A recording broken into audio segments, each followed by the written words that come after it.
오늘 본문은 다윗의 믹담이라는 시편으로, 믹담은 16편 외에 56편부터 60편까지 총 6편으로 되어 있으며, 믹담의 뜻은 정확하게 아직까지도 밝혀지지 않았지만 현재 마음 깊이 새겨야 할 훈육하는 시 또는 고난 중에 드리는 신앙 고백의 시로 표현되고 있습니다.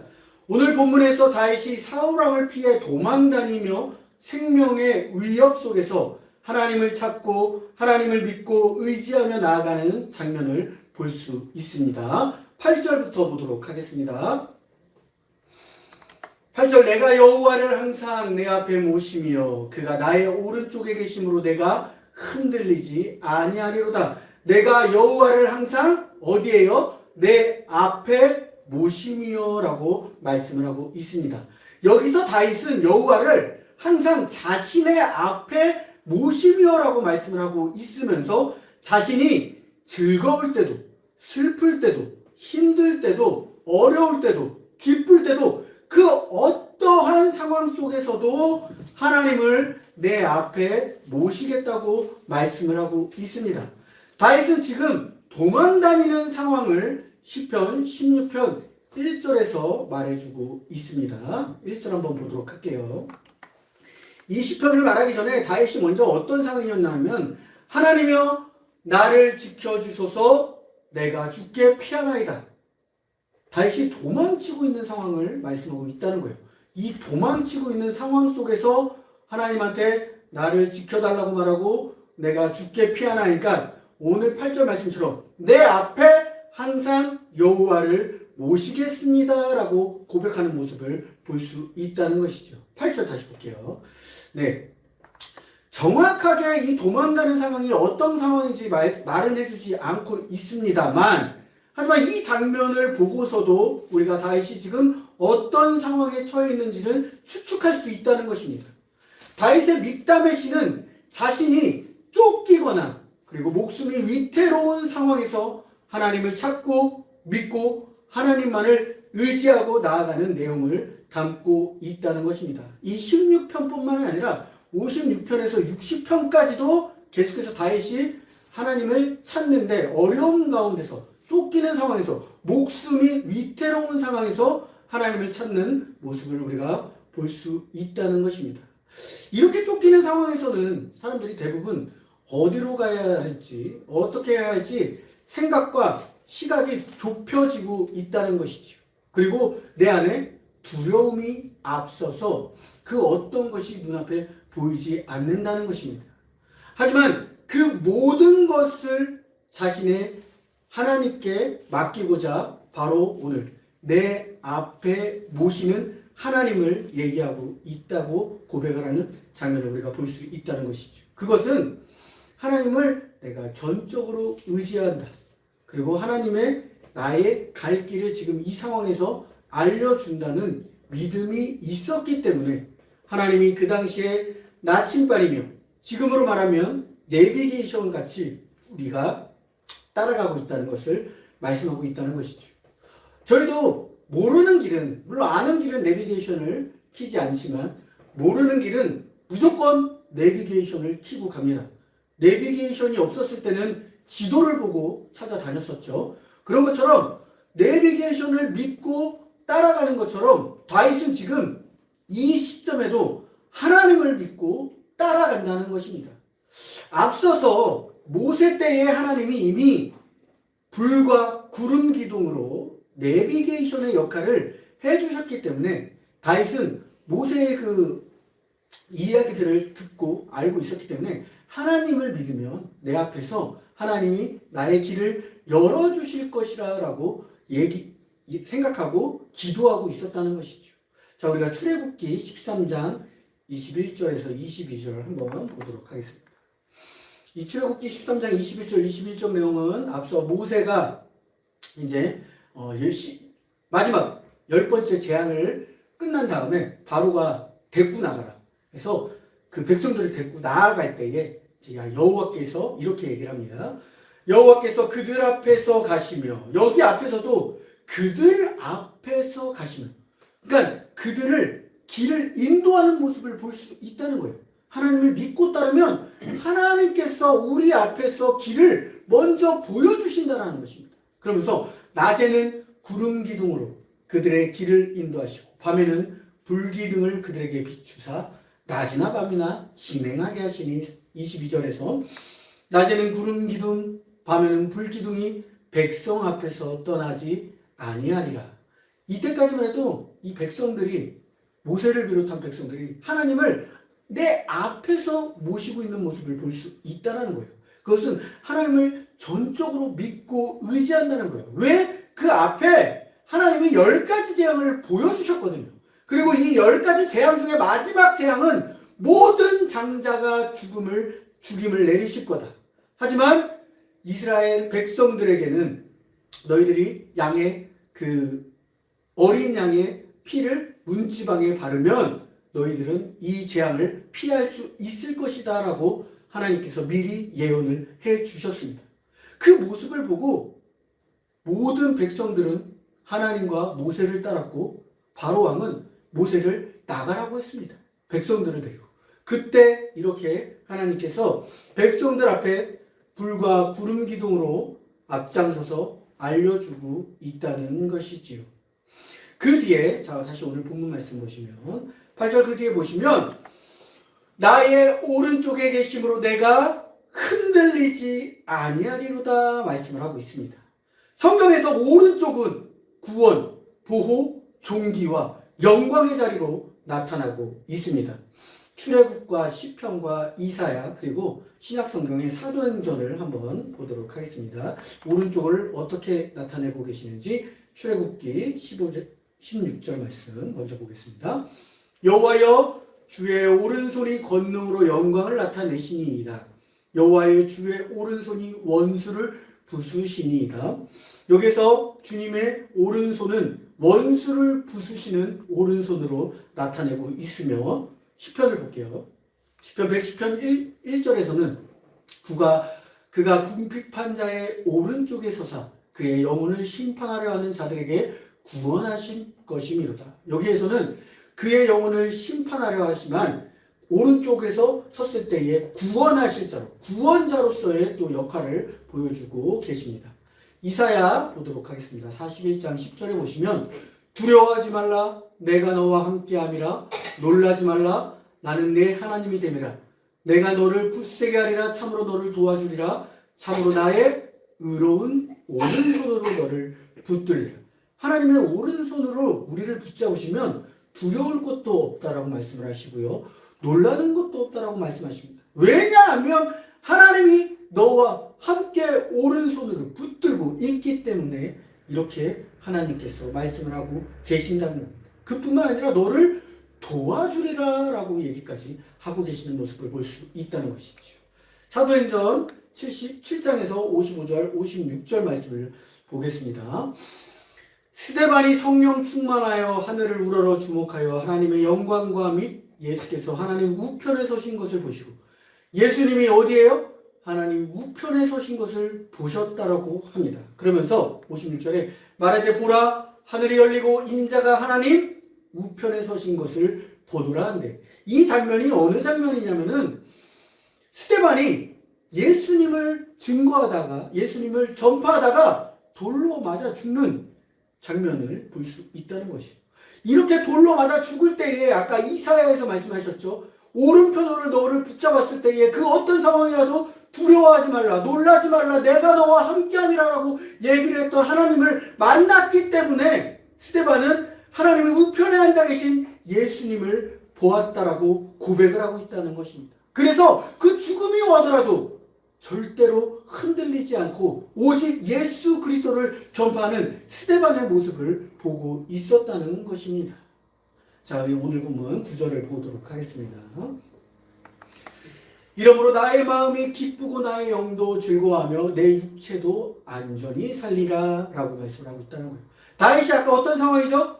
쫓기는 상황이에요. 도망가는 상황이에요. 목숨이 위태로운 상황입니다. 그럼에도 불구하고 나의 앞에 예수님을 하나님을 믿으니 나의 우편에 하나님을 놓으니 하나님께서 이렇게 말씀하십니다. 내가 너를 도우리라고 말씀합니다. 그러므로 나의 마음이 어떻다고요? 기쁘고 나의 영이 어떻다고요? 즐겁다. 그리고 내 육체가 안전히 살리리라는 믿음을 갖고 있다는 것입니다. 아까 스데반이 돌에 맞아 죽을 때 어떻게 했죠? 아, 무서워요, 살려주세요, 이렇게 외쳤나요? 그것이 아니라 하나님의 우편에 앉아 계신 예수님이 보입니다. 예수님을 믿고 더 간증하고 찬양하고 예수님께 나아가는 모습을 보였다는 거예요. 어디 앞에서? 죽음 앞에서. 죽음 앞에서 하나님을 만났고 구원의 확신이 있으면 그런 죽음이 절대로 무섭지 않다는 것입니다. 그래서 스데반은 순교당할 때 그들에게 이렇게 말합니다. 그들에게 죄를 벌하지 마시라. 스데반은 죽어서까지도 그들에게 욕을 하거나 그들을 미워하거나 하지 않았다는 거예요. 왜? 그만큼 하나님을 믿고 구원의 확신이 있었기 때문에 지금 오늘 본문의 나의 9절 말씀, 나의 마음이 어떻다고요? 기쁘고 내가 쫓기는 상황에서도 기쁜 마음을 가지고 있고 나의 영이 힘드는 상황에도 즐거움이 넘치고 내 육체도 안전히 살리리라는 믿음을 가졌다고 있다는 거예요. 내 육체가 만약에 죽을지라도 하나님께서 완전히 보호해 주신다라는 그 마음을 믿음을 가지고 고백을 하고 있는 모습을 볼 수 있다는 것입니다. 10절 보도록 하겠습니다. 이는 주께서 내 영혼을 수월에 버리지 아니하시며 주의 거룩한 자를 멸망시키지 않을 것임이니이다. 여기서 수월에 버리지 아니하시며 말씀을 하고 있습니다. 성경에서 수월은 죽은 자들이 가는 곳으로 가장 먼저 창세기 37장 35절에서 나옵니다. 이 말씀은 요셉이 짐승에게 죽은 줄 알았던 야곱이 탄식을 하면서 이 수월이라는 단어를 처음으로 내뱉게 됩니다. 창세기 37장 35절에서 그의 모든 자녀가 위로하되 그가 그 위로를 받지 아니하며 이르되 내가 슬퍼하며 수월로 내려가 아들에게로 가리라 하고 그의 아버지가 그를 위하여 울었더라. 그만큼 아끼고 아꼈던 자식을 잃었다라고 생각을 하는 거죠. 원래 형들이 그 친구를 데려가다가 노예로 팝니다. 노예로 팔지만 아버지에게는 잡혀먹었다. 들짐승에게 다쳐가지고 죽음을 당했다라고 얘기를 하면서 옷가지를 보여줬을 때, 피 묻은 옷가지를 보여줬을 때 이렇게 말을 하는 모습을 볼 수 있다는 것입니다. 이때 수월이 처음 나왔으며 이 수월은 죽은 자들이 처음으로 내려가는 것을 뜻하고 있었다고 구약에서 얘기를 하고 있습니다. 하지만 신약에서는 예수님이 수월을 뭐라고 얘기하냐면 음부에까지 나자라면서 음부로 표현을 하고 있는 모습을 예수님이 직접 말씀하고 계십니다. 마태복음 11장 23절에 예수님이 뭐라고 말씀하시냐? 가버나움아 네가 하늘에까지 높아지겠느냐? 음부에까지 낮아지리라. 스올까지 낮아지리라. 네가 행한 모든 권능을 소돔에서 행하였더라면 그 성이 오늘까지 있었으리라 말씀하고 있습니다. 가버나움에 있는 그 지역의 사람들에게 얘기를 하고 있는 모습을 볼 수 있다는 것입니다. 이 뜻을 풀이하자면 예수님이 사역을 아무리 하고 전파를 많이 했지만 너희들이 가지고 있는 율법 때문에 지금 나를 바라보지 못해서 너희들이 너무 교만하고 있구나. 그래서 너희들의 교만이 하늘에까지 높아졌도다. 그 높은 교만을 탐하던 자들은 나중에 음부에 스올까지 떨어진다라고 말씀을 하고 있는 모습을 볼 수 있다는 것이죠. 그 모습을 보면서 오히려 구약에서 소돔과 고모라 하면은 아주 유명한 악을 행하던 말씀을 볼 수 있습니다. 행하던 지역이에요. 오히려 그 지역이 나았다라는 얘기를 하고 계십니다. 그것은 교만이 그만큼 무섭고 위험하고 어려운 존재이니 우리가 교만을 내려놓아야 되고 늘 섬김의 마음을 가지고 있어야 한다는 것을 얘기하고 있다는 것이지요. 그러면서 오늘 마지막 11절 보도록 하겠습니다. 11절에서 이렇게 얘기합니다. 주께서 생명의 길을 내게 보이시리니 주의 앞에는 충만한 기쁨이 있고 주의 오른쪽에는 영원한 즐거움이 있나이다 말씀을 하고 있다는 것은 8절의 말씀을 다시 한번 확신시하며 다시 한번 상기시키시며 다시 한번 이 말씀이 정말로 이렇게 뜻대로 되고 있다라고 자신이 얘기를 하고 있다는 거예요. 그 말씀은 주께서 나의 생명의 길을 내게 보이시고 있으며 주의 앞에는 충만한 기쁨이 있고 주의 오른쪽에는 영원한 즐거움이 있다고 얘기를 하고 있다는 것입니다. 아까 8절에서 뭐라고 했죠? 내 앞에 하나님을 모십니다. 그리고 내 오른편에 주님을 섬기겠습니다 라고 다윗이 고백하는 모습을 볼 수 있다는 거예요. 그 상황이 어떤 상황이다? 쫓기고 자신의 목숨이 위태로운 상황에서 이렇게 고백을 하고 있다는 것입니다. 그러면서 마지막에 나의 생명의 길은 주님께서 보여주시고 주의 앞에서 내가 믿고 따르니까 충만한 기쁨을 내게 주셨고 오른쪽에는 영원한 즐거움이 있다라고 그 어려운 상황 속에서도 감사가 흘러 넘치는 모습을 볼 수 있다는 거예요. 이 모습은 구원의 확신이 있는 자의 모습을 볼 수 있다는 것입니다. 구원의 확신이 있는 사람들은 죽음이 내 앞에 와도 두렵지가 않다는 거예요.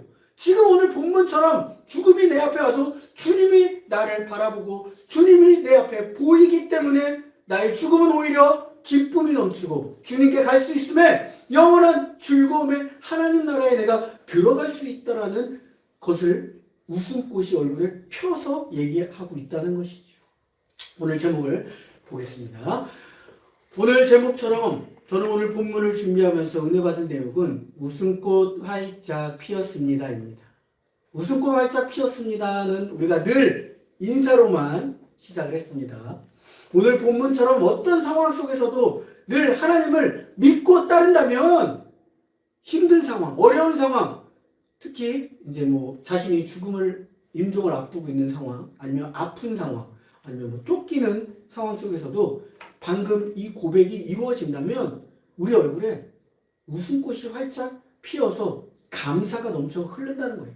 그것은 내가 억지로 웃는 것이 아니라 내 안에 예수 그리스도를 통해서 감사가 흘러나오고 웃음이 흘러 넘쳐 나온다는 것입니다. 웃음꽃 교회를 처음 기도해서 응답받았을 때 주님을 믿고 따르는 성도님들이 교회에서 예배를 드리고 나갈 때 얼굴에 웃음꽃이 활짝 피어서 자신의 삶을 통해 예수님을 전파하길 바라는 마음에 이 웃음꽃 교회로 우리가 지었습니다. 우리가 일상을 살아갈 때에 웃는 얼굴이 훨씬 보기도 좋고 나도 상대방도 좋은 인상을 주기에 얼굴에 웃음꽃이 피어야 한다는 것이죠. 왜 우리나라 속담에 이런 거죠. 웃는 얼굴에 침 못 뱉는다. 그런 것처럼 근데 억지로 웃는 얼굴이 있는 것이 있고 억지로 웃는 얼굴은 이제 서비스 웃음이죠. 서비스 웃음. 백화점이나 아니면은 비행기 스튜디오 이런 서비스를 장착한 그런 웃음들을 볼 수 있지만 정말로 내면에서 우러나오는 얼굴에 핀 웃음꽃. 그러니까 예수 그리스도를 만나서 내 안에 죄성이 아니라 기쁨과 희망이 넘치는 웃음꽃이 흘러 넘쳐야 한다는 것입니다. 교회 예배가 끝나고 나갔는데 얼굴에 울상이야. 그럼 누가 저 교회 나오면 예수 그리스도를 만나는데 왜 얼굴에 울상이야? 저 교회 다녀야지? 이러겠습니까? 아니라는 거예요. 우리가 예수님을 만나고 예배당에 나갔을 때는 예수님이 내 안에 계셔서 그것은 뭐냐? 내 죄를 회개시켜 주시고 내 안에 기쁨과 감사가 흘러넘쳐서 얼굴에 웃음꽃이 넘쳐서 예배당에 나갈 때에 저 교회 나오는 사람들은 얼굴에 웃음꽃이 흘러넘쳐. 나도 저 교회 다니고 싶다. 이 말이 나오게끔 우리 안에 예수 그리스도가 있어야 한다는 것입니다. 자, 똑같은 상황을 제가 얘기해 볼게요. 우리가 저녁 6시라는 똑같은 상황이 있어요. 근데 겨울에 저녁 6시는 어떨까요? 같은 6시인데 깜깜하고 어두워요. 근데 여름의 6시를 생각해 보세요. 똑같은 6시예요. 밝고 환해요. 같은 6시지만 겨울의 6시와 여름의 6시는 다르다는 것입니다. 같은 김덕현이지만 예수를 만난 김덕현과 예수를 만나지 못한 김덕현은 다르다는 거예요. 내 안에 예수가 있으면 김덕현이 얼굴에 웃음꽃이 피지만 내 안에 죄성이 가득 차 있으면 늘 근심과 걱정이 따라서 얼굴에 웃음꽃이 피지 않는다는 거예요. 불평, 불만이 가득하다는 거예요. 지금 앉아 계시는 우리 성도님들 똑같은 성도님들로 앉아 있습니다. 하지만 예배당에 나갈 때는 어떤지 한번 생각해 보시겠습니다. 똑같은 성도님들이 예배를 드리고 나갈 때에 내 얼굴에 예수님을 만나서 얼굴에 웃음꽃이 피었는지, 아니면 똑같은 성도님들이 예배를 드리고 나갔을 때에 아직도 나의 죄 때문에 얼굴에 웃음꽃이 아니라 근심과 걱정과 불평, 불만이 가득한지 생각을 하시면 되겠다는 것입니다. 똑같이 예배를 드리고 있지만 똑같은 성도님들이 이 예배 속에서 예수님을 만나서 내 안에 얼굴에 웃음꽃이 필 수 있다는 것입니다. 지금 제가 예수님을 만나지 않았으면 이 자리에 서 있지 않겠죠. 그리고 제 얼굴에 웃음꽃이 피지 않았겠죠. 저는 이 시간에도 술을 먹고, 이 시간에도 친구들을 만나고, 이 시간에도 똑같은 12시 되기 전에 예배를 드리는 것이 아니라 밖에 나가서 사람들과 놀고 있었을 것입니다. 하지만 예수님을 만나서 이 똑같은 시간에 저는 예배를 드리고 하나님을 만나고 하나님을 찬송하고 내 안에 기쁨이 흘러넘치고 감사가 흘러넘쳐서 예배당을 박차고 나갈 때에 얼굴에 웃음꽃이 딱 펴서 사회생활을 이제 할 때 웃음꽃을 핀 상태에서 예수님을 전해야 된다는 것이죠. 우리가 사회생활을 할 때, 그리고 학교 생활을 할 때, 회사 생활을 할 때 내 위치가, 와, 저 사람을 보면 기분이 너무 좋아. 저 사람을 만날 때 저 사람은 맨날 얼굴에 웃음꽃이 펴 있어. 이런 말을 들으면 좋잖아요. 근데 이 사람을 만났을 때, 아, 이 사람 만나기 싫어. 다음에는 이 사람하고 대화도 하고 싶지 않아. 같이 예배를 다니고 같이 예배를 드리고 성전에 나왔는데 이런 말을 들었다는 것은 내 안에 아직 예수 그리스도가 없다는 거예요. 없다는 것은 뭐냐? 오늘 본문의 다윗이 정확하게 정답을 얘기해 줍니다. 우리 얼굴에 웃음꽃이 피려면 내 앞에 하나님을 믿고 의지해야 된다는 거예요. 내 우편에 하나님을 따르고 하나님의 손을 붙잡아야 한다는 것입니다. 다윗이 얘기를 합니다. 그 상황 속에서도 내가 이렇게 하나님을 만날 수 있는 것은 내 앞에 하나님을 모셔두었기 때문에, 내 앞에 하나님을 모셔서 우리가 내비게이션처럼 하나님을 믿고 의지해야 나아가야 된다는 것이죠. 그리고 내 오른손으로 하나님의 손을 붙잡고 함께 나아간다면 오늘 예배를 드리고 나아갈 때에, 우리가 일주일을 살아갈 때에 우리 얼굴에 웃음꽃이 넘쳐 흐르는 저와 생명나무의 피인 웃음꽃교회 성도님들 되시길 주님의 이름으로 기도하겠습니다. 네. 기도하겠습니다.